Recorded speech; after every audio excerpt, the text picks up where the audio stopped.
There are actually 9 V's now, depending on who you ask. IBM came up with a list of 9. Okay, so if you Google around, you'll find 9 V's of big data and something else, analytics and so forth.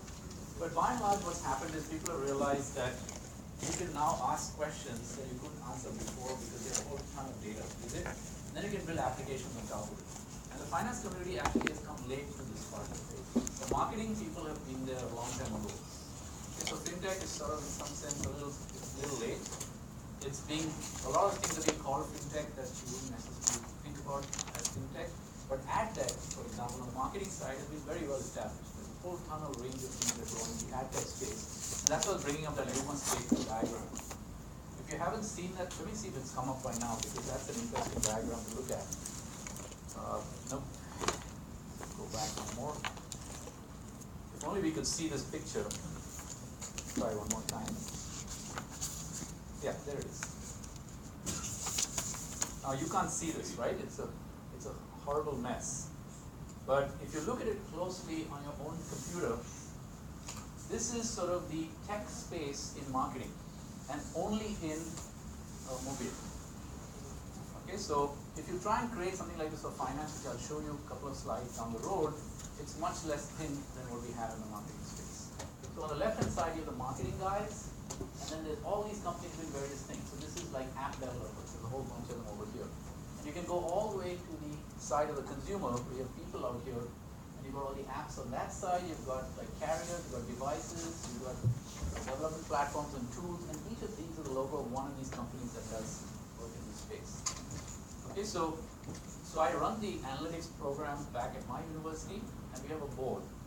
And the board is actually made up of fairly senior guys in this space at Silicon Valley.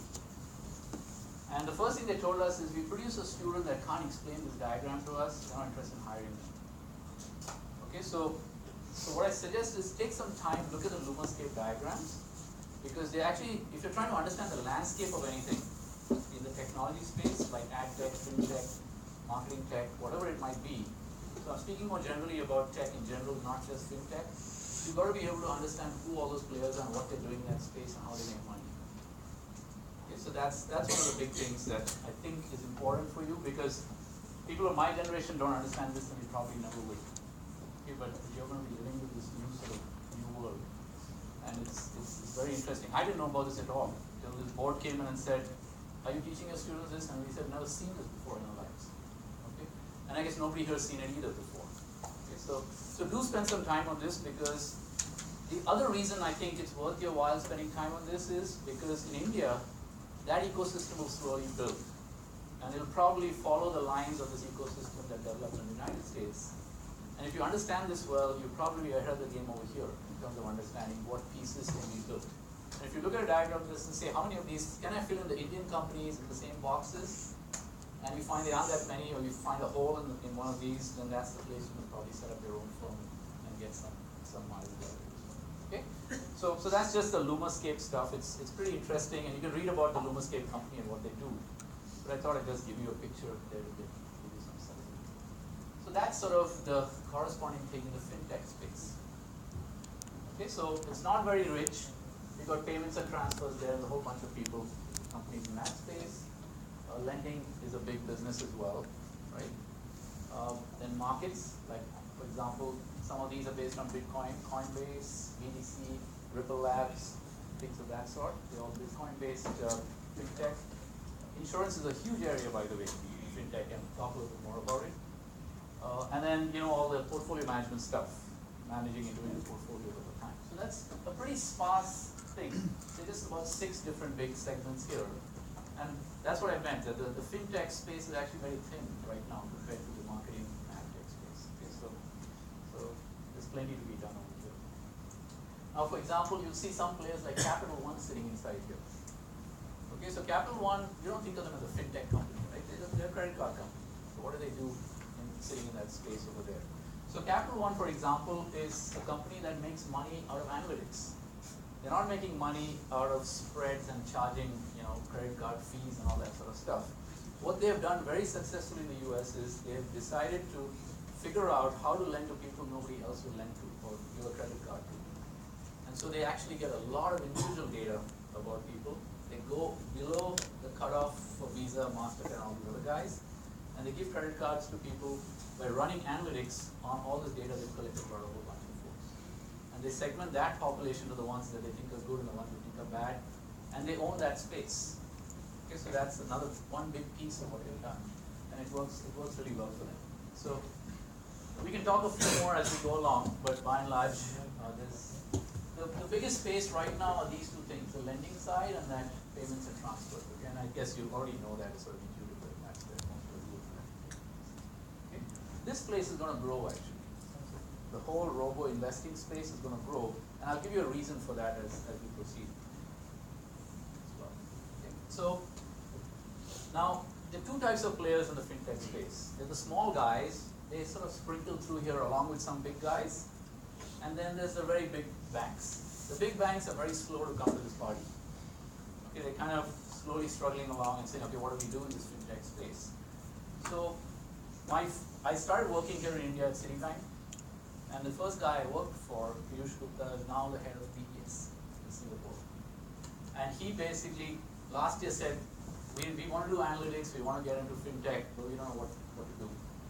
So why don't you show up and talk to us about what's going on in the US? And what are the areas you think we should get into?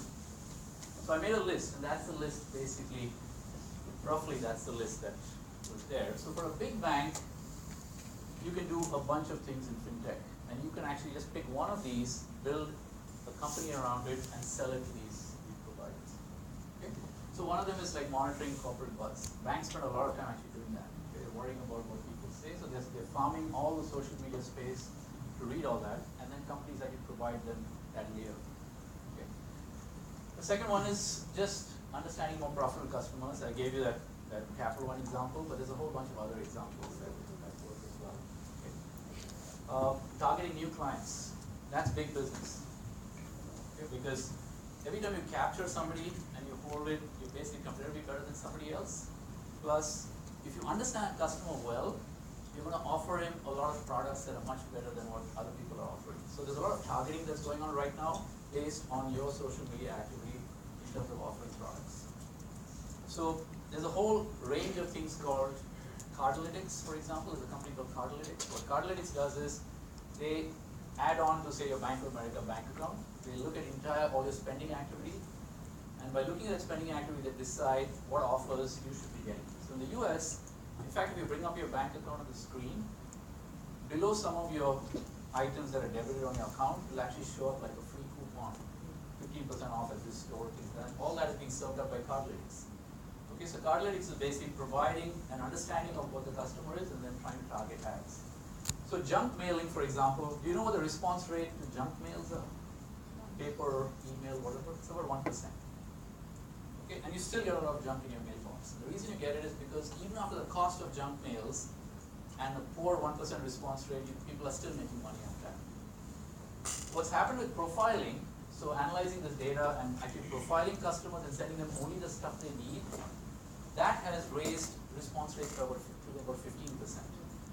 And it's all electronic messaging, so it doesn't even cost what it costs to send paper up. So we don't call it advertising anymore, we call it advertising.